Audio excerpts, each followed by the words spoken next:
Hello, everyone, and welcome to episode 4 of the Curious Cutlet podcast with Anshik and Sumit. Hope you're keeping well, safe, and sane during these times. Today is a special day for us. As TCC, we host the first guest from our podcast collaboration with the India Not podcast host, Gautam Marwa. He's someone who is familiar with the Indian startup culture, having worked with three different startups with a lot of experience belonging to the fintech sector. He's born and brought up in Delhi. The India Not podcast launched in April 2020, which has been in development since January 2020. It is a platform where we sit down with some of the most accomplished entrepreneurs, CEOs, leaders, innovators, visionaries, and the next best Indian analytical and creative minds to discuss everything under one roof. Welcome, Gautam, to our podcast. Thank you. Thank you so much for having me today. Hi Gautam, We great Hi. to virtually we meet you. also Hi. I'm really glad to be here. okay, great. We will begin talking about basically when and why did you start podcasting? Sure. That's a great place to start. So I think I've been listening to podcasts and I've been an avid podcast listener. I think since 2018 now, and I think it all started with my favorite podcast of all time, the Freakonomics Radio. So Freakonomics is one podcast I never miss an episode of, and I constantly listen to it. So that I think that was my gateway drug into the podcasting community in general. And in Jan 2020, this year itself, I mean this year of pandemics and almost wars and whatnot, I think it hit me that it's a great time to maybe start something of my own in this space. Because I had been in touch with a couple of startups and I had worked with a couple of startups in the past, and I just felt like there are a lot of stories in this area that can be explored, that can be listened to, that are worth hearing about. So I wanted to build a platform where I can sit down with a CEO or an entrepreneur or any visionary, any creative mind, any analytical mind in this field, and just understand what makes their how their brain works and what makes them tick. How their entire like I say in my podcast, how their entire Indian origin story started. What made them decide to pursue entrepreneurship. How did they actually start their business, and everything else information which is not that easily accessible. I want to make that information more easily available to the masses. If anybody wants to pursue entrepreneurship, I want my platform to be the place where they come and listen to their doubts and whatnot. So that is how and why I decided to start my podcast. And it's something that arose out of my own personal need as well, and then I figured that let us commit to it fully and push this platform forward. I think, the reason behind that is great because there's so many voices that we don't even know of, but they're doing such great work. But because they're not in the limelight per se, we miss out on those. And I think bringing those to the forefront is, a great way to get people's message across and also learn in the process.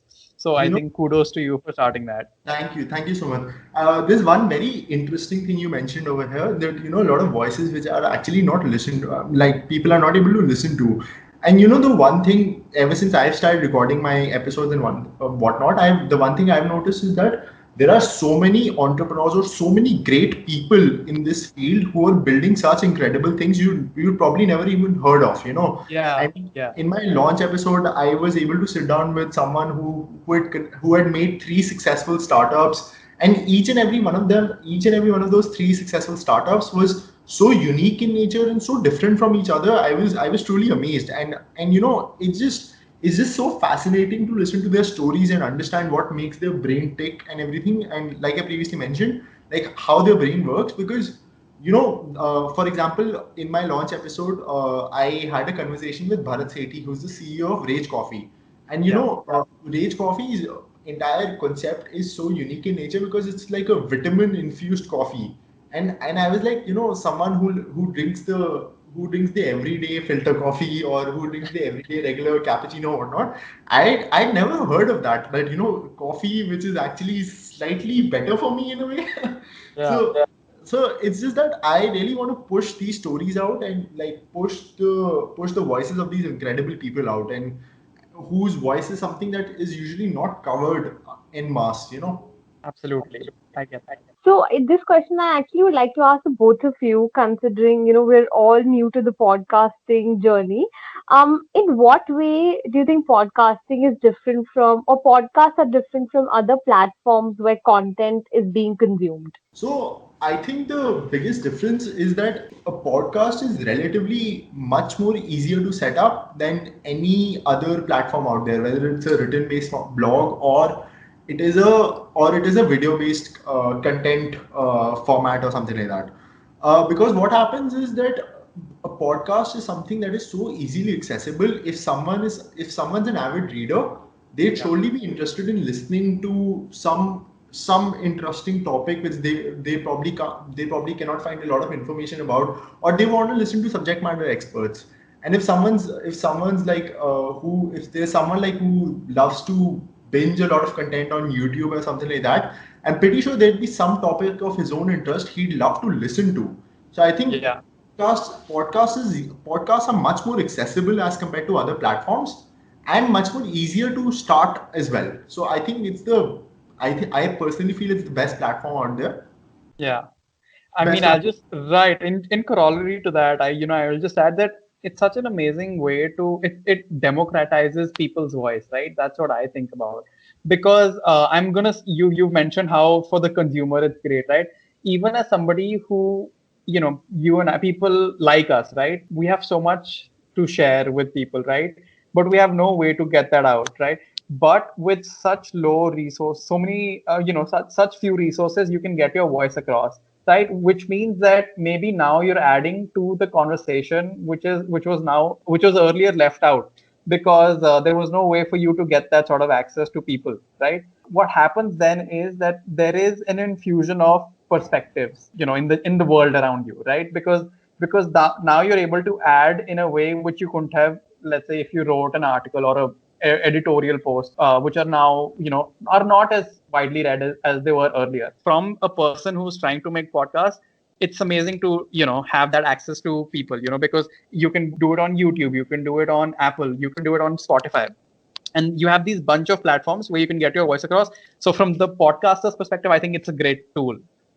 Everything you said is absolutely correct. And just adding to that, I think there would be a larger number of people who would be interested in listening to things as compared to reading about things. I mean, that has honestly been my personal opinion. I also love Absolutely. reading. I absolutely love reading. I love Yeah. reading opinion articles. I love reading newsletters and whatnot. But honestly, a podcast is something you can listen to while you're doing other things as well. If you, for example, I love listening to podcasts while I'm driving, at least in the pre-COVID area, in the pre-COVID timeline.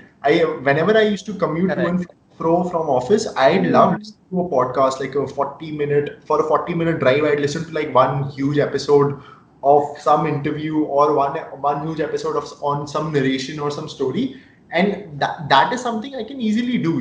It's acting Correct. as a supplementary activity as compared to me dedicating my entire time towards it.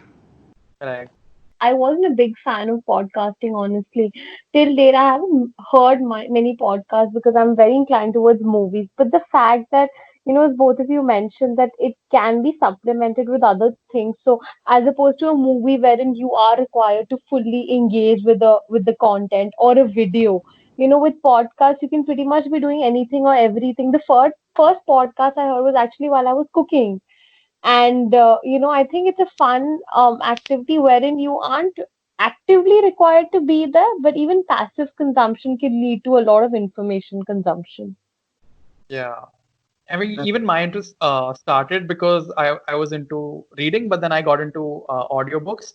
And then YouTube recommends sort of similar things. And then I got into those things, and then it just became something I was really passionate But about. Sumit, I would like to pick this thing we discuss often, and throw it at Gautam about the duration of our podcast. I think you had a Yeah. question around that, right? I did, yeah, because Gautam, what I wanted to get into exactly was that how do you make the decision between a long episode and a short episode? Because I know you have one episode and then you can put out clips of that same episode.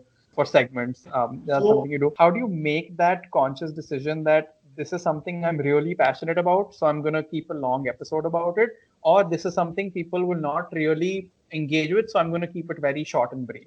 We just want to understand how that thought process works because we really struggle with that sort of a decision making thing. So I think the best advice I can give over here is just be natural. If your podcast episode is going to be 40 to 50 minutes long and that's your usual, I think that is fine, honestly. Because there are a lot of ways you can hack into this, if hack is the right word. So, for example, like you already mentioned that you can record a very huge podcast episode, somewhere close to 1 hour or somewhere close to like say 50 to 60 minutes, or you're someone who's reached the Joe Rogan level and your recording starts 3 hours or 3 or 4 hours or something like that.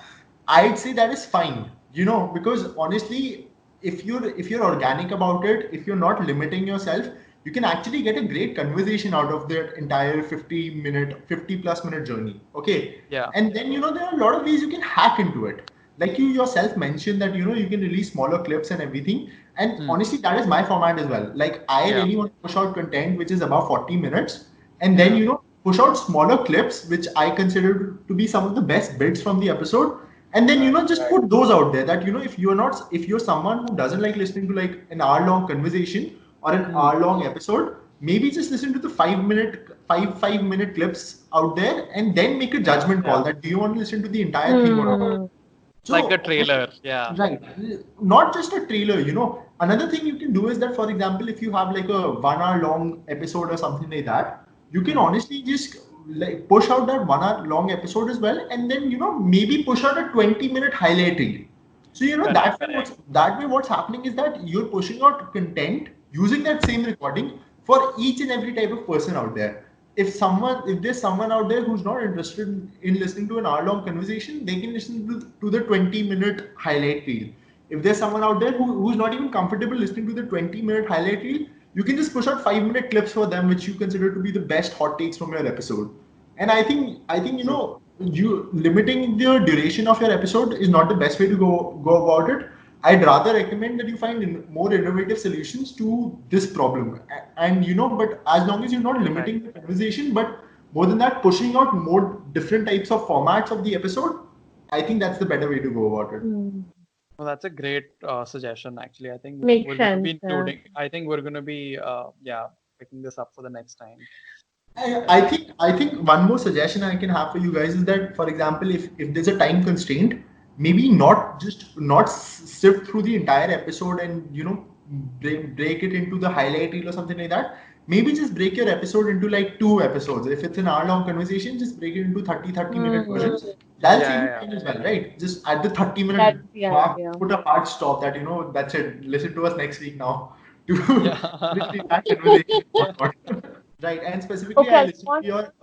I just like to add over here. So I listened to your episode on U.S. politics, right? Yeah. Because I'm a huge U.S. politics nut myself, right? So I think that episode was of a slightly lengthy duration, right? But I loved listening to the entire thing, because you guys are talking about gun violence and so many other issues and whatnot. And I Yeah. think these things really need time, if I you're going agree. to tackle a yeah. topic as complex as US politics, you cannot do it in 20 minutes, Yeah. I think it takes 20 minutes just to explain what Donald Trump does. I wanted to also quickly ask that, there's times when you kind of do a high level discussion that, we'll just sort of touch and go on topics. Is that something you, suggest, advise against? Because that doesn't make for a very, wholesome conversation. Because if you're just sort of introducing topics and then getting done with it and not really going in length, because I think that doesn't do any good for anybody because you're not able to fully get your point across and neither is the person who's listening get anything from it. So honestly, I think one thing you really have to keep in mind is that you can't script your podcast episode. You just Yeah. cannot. I think it's very easy to identify when your podcast has limitations or it has those guiders or pointers which are really pushing the conversation. And I think that's not a good thing, because what happens is that if you're limiting like topics or if you're limiting the conversation, okay, so sure. Maybe, for example, if you invite someone who's like a huge subject matter expert, you would want to ask that person everything about that subject, right? Yeah. If I'm inviting some advertising or a marketing guru, I'd want to ask him about every aspect of marketing. Right. But maybe, maybe that's not the best way to go about it, because think about it from the audience perspective. Would it make sense to learn about everything under marketing with giving each topic just 1 minute, or would it make more Yeah. sense to learn about 10 things about marketing and giving each and every one of those things 10 minutes itself, So I think it'd be much better if you delve into a topic more, which you Hmm. feel even your guest is most comfortable speaking on. Yeah. And then I think that'd be much better as compared to using that touch and go approach with each and every topic. Right. I agree. So we've spoken about, say, long format and short format podcasts, but coming closer to the structural decision around a podcast. So how do you think scripting, or both of you, understanding the grammar of a podcast is different from that of a video or an article? So actually, my opinion over here would be, I don't know. I'd not call it, maybe that opinion would come off as dumb, but I don't know. But I think No, one no, thing no. you really have to keep in mind about a podcast is that, specifically an audio only podcast, is that this is a platform where a person cannot see what is happening. So for example, if you're watching a movie or if you're watching a documentary, if you get distracted for like 5 minutes or something, you can probably still like get a grasp of what the other person is saying and everything, right? Or Yeah. what is happening in the movie. But when it comes to a podcast, if you like get distracted, and or if the podcast no longer holds your attention, it's very easy to drop out of that podcast and not listen to it fully.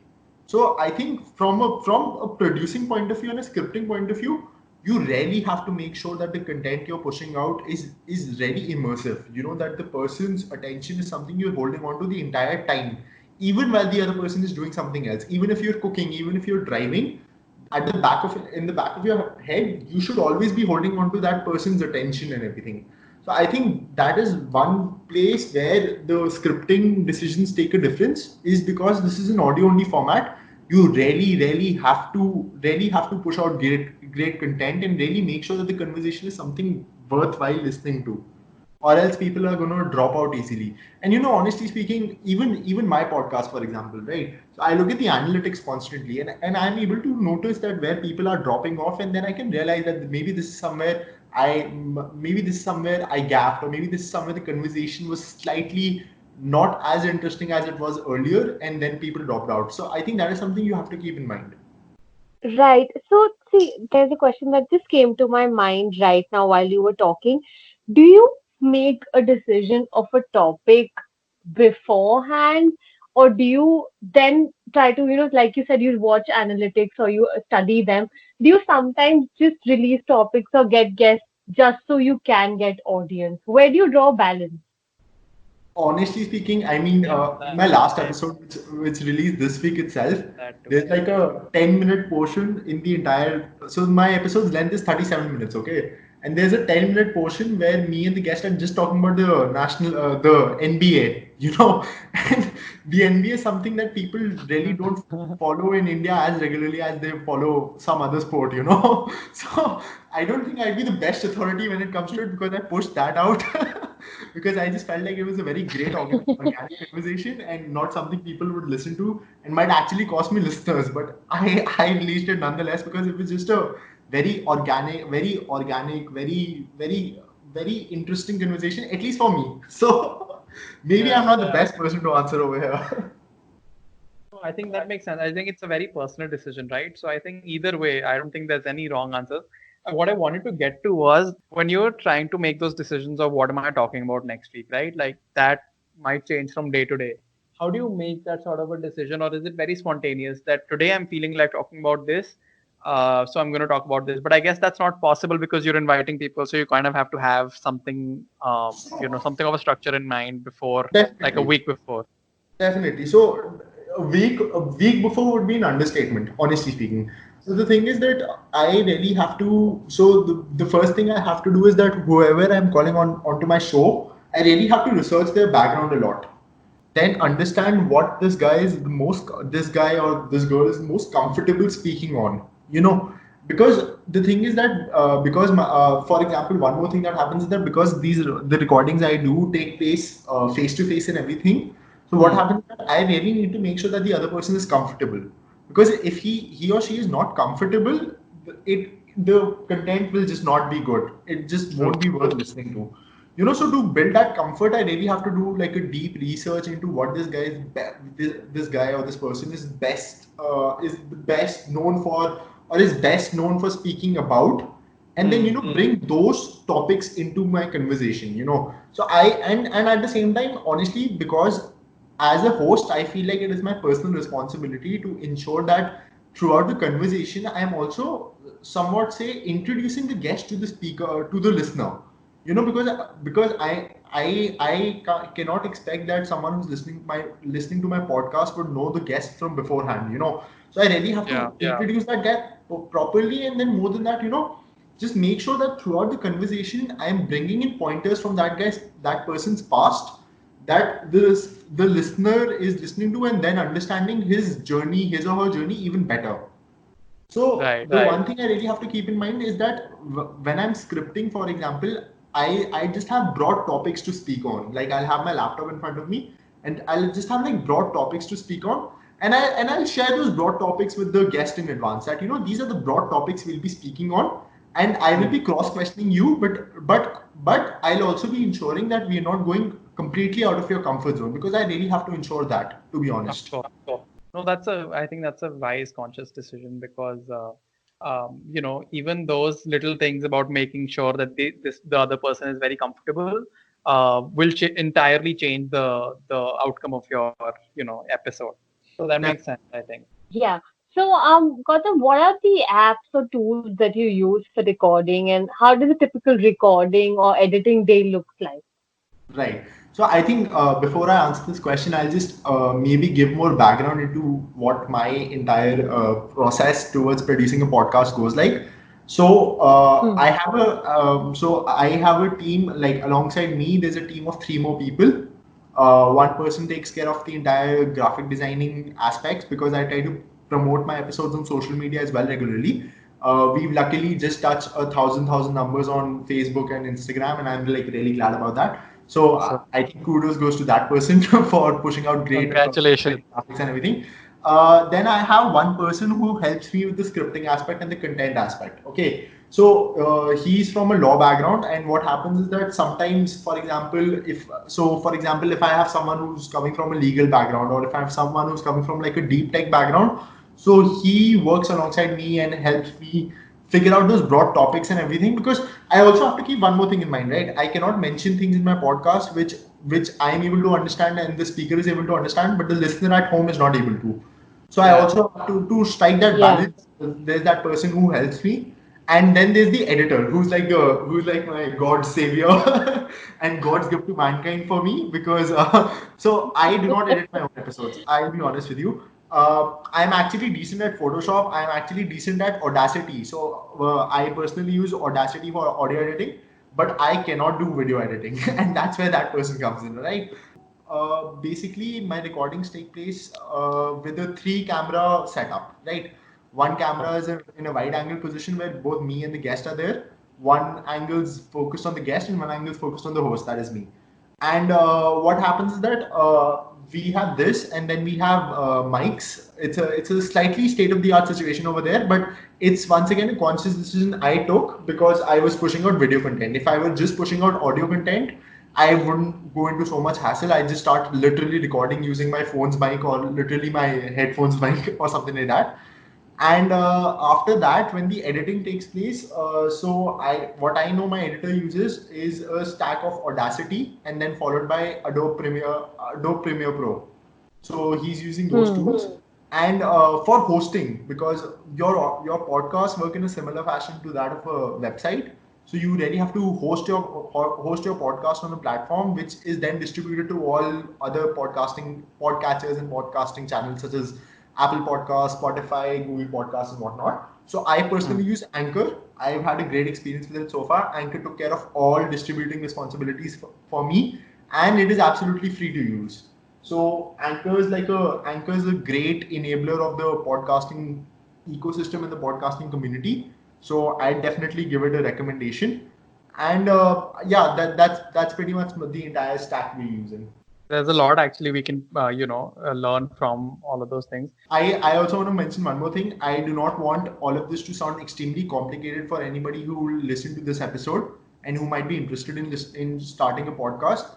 You can Yeah. start a podcast as simple as just starting a recording on Skype or Zoom. Maybe not Zoom due to the entire Chinese security.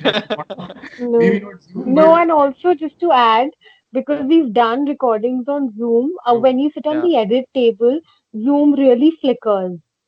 Skype is Yeah. actually better. We also tried, I think, Google Duo, if I'm not wrong, Sumit. Yeah. right. The thing So with Zoom is if Yeah, when you're actually, so the person who's recording it is gonna always sound louder than the other person. With Skype, it's always a balance. Everybody sounds the same level in terms of audible. In terms of audio levels. So that's just a small point. right. But I think once again, I just want to mention this that podcast, it is not difficult to start a podcast. It is actually Yeah. extremely yeah, easy if you just Yeah. start recording from home and everything like that. And Yeah. it's actually a very accessible thing to do. And if you're really passionate about a topic, if you're someone who's really passionate about cricket, or if you're someone who's really passionate about, say, even the WWE or something like that, you can start off a podcast tomorrow itself, record, and then just find out more people who are experts in the same topic and start having conversations with them. It is not a difficult platform to get into, and you could, and if you're someone who's facing difficulty in having access to a lot of tech or something like that, there are a lot of open source methods. In fact, I Yeah. believe Audacity is open source. So It is. It is. yeah, there's also yeah. over there. Skype doesn't have any pricing criteria if you're having a conversation with less than 5 members. And I think more than five would be, I think, an overkill for a podcast anyway. True. so, so I think it's a very accessible platform, and you should look at it with the same. You should consider it a very easy thing to do. Yeah, I'll just quickly add that, and there's such a variety for anybody who's listening and who wants to sort of, get their voice out and, even independently, just, on their own, they want to have podcasts. I think you can just do your voice memos on your phone and then upload those, just to test waters and how are you liking it? How are you able to get your message across? And, I've learned that voicing, like, being vocal about your opinion actually helps you become more cohesive in your arguments, right? And another thing is that there's Yeah. a variety of uh, methods you can do podcasts. Right? A lot of people do podcasts in a way, just having conversations, two friends, just banter, just talking about things that they're A lot of technical things mentioned by us, which are actually, which can be done without being fully experienced in, say, Audacity or audio recording. Even Audacity, when I went back to editing after so long, Audacity is really not complicated. So if you're okay with recording, but you're very scared of editing, because that's a part that people actually, are scared of. People can record, but editing can be a task. But when you do, download Audacity, it comes with a help manual and it's really, really easy. But one thing I really want to add is that with content, you have to be really passionate about what you throw to the audience, because as Gautam and Sumit mentioned, that whatever you are passionate about, that passion will transfer through your audio. So true. make sure that that would be an episode you'd want to listen to, and just not do it for the sake of it. All three of us here today are actually working professionals, and we produce a podcast every week or every 2 weeks, right? It takes a Right. lot of effort. However, taking time out for it means that we really want to get it done. So I wouldn't recommend starting it impulsively, but do it if you really can stick to it. Shifting gears a little bit, I wanted to get to the more practical side of things, right? Like, what efforts are you directing towards growing your audience, or is that something you're not even focused on right now? Because, I know you're new to the game, but you're doing such a great job of it.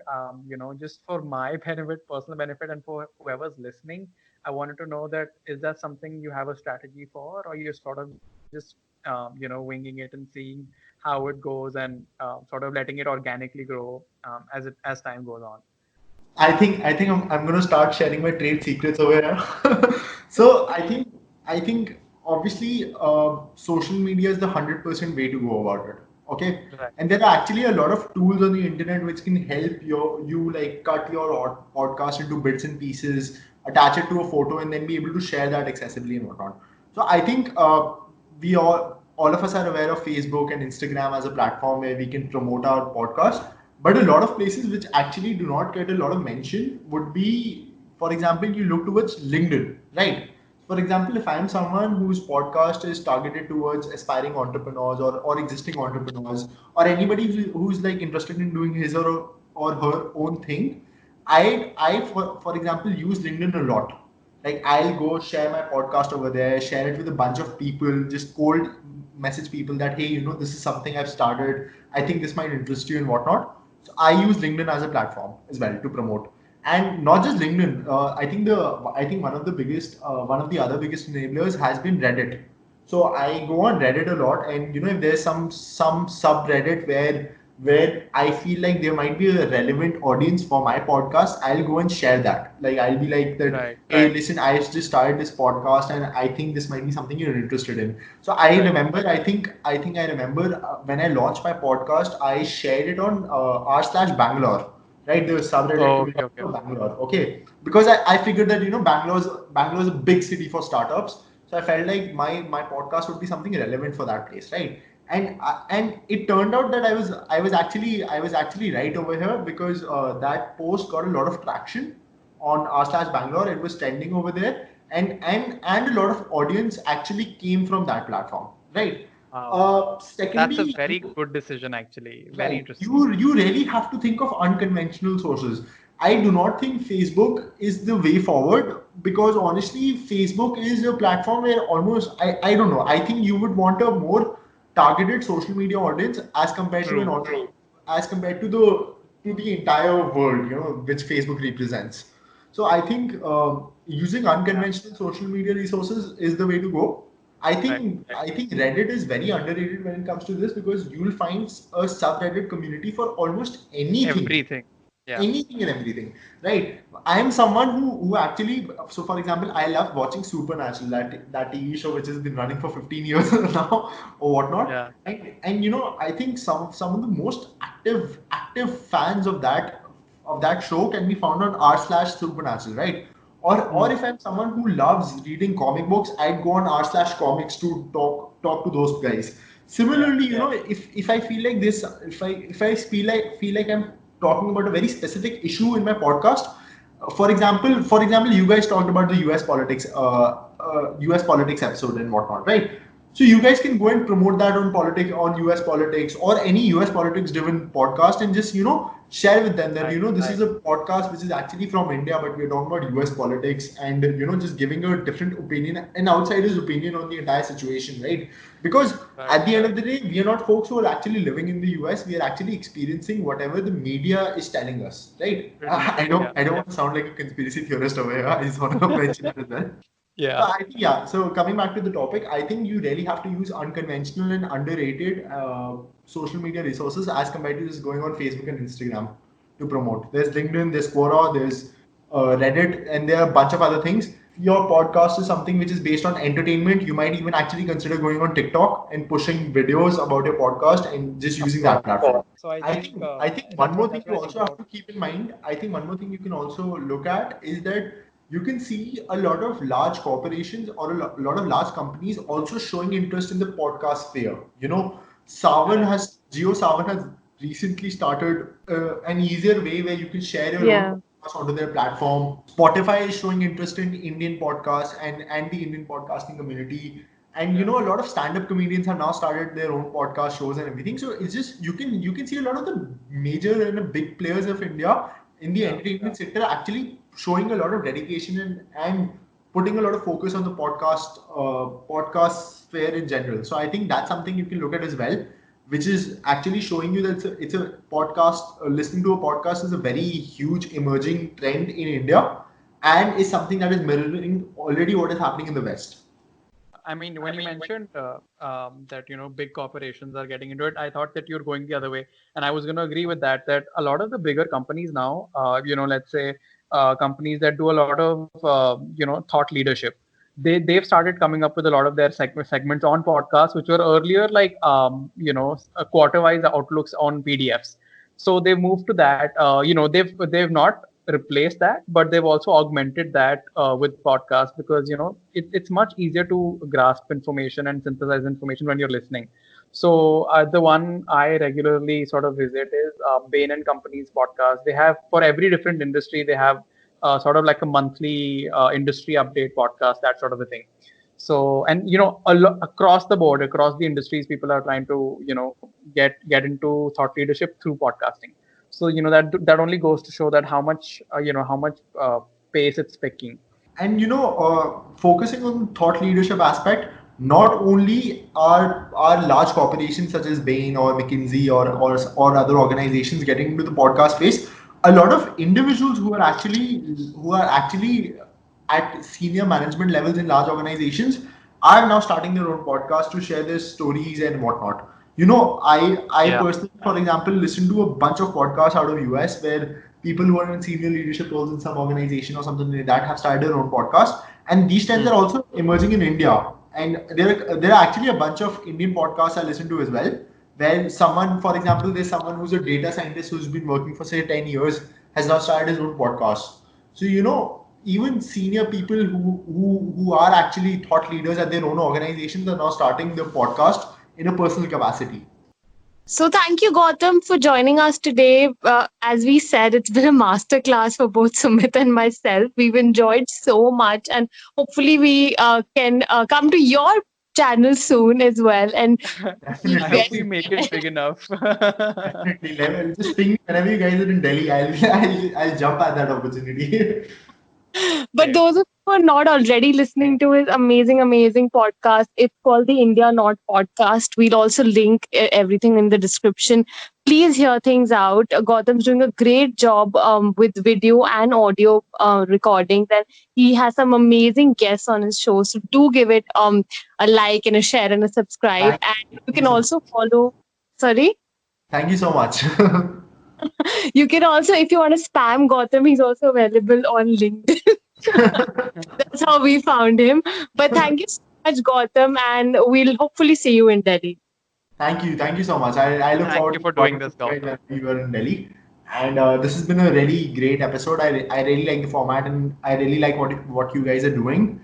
And I think no matter what happens, no matter what's the output out of this episode, I think you have one dedicated follower from now on, and that's me. So thank you so much for Absolute. having me here today. And I truly enjoyed our conversation.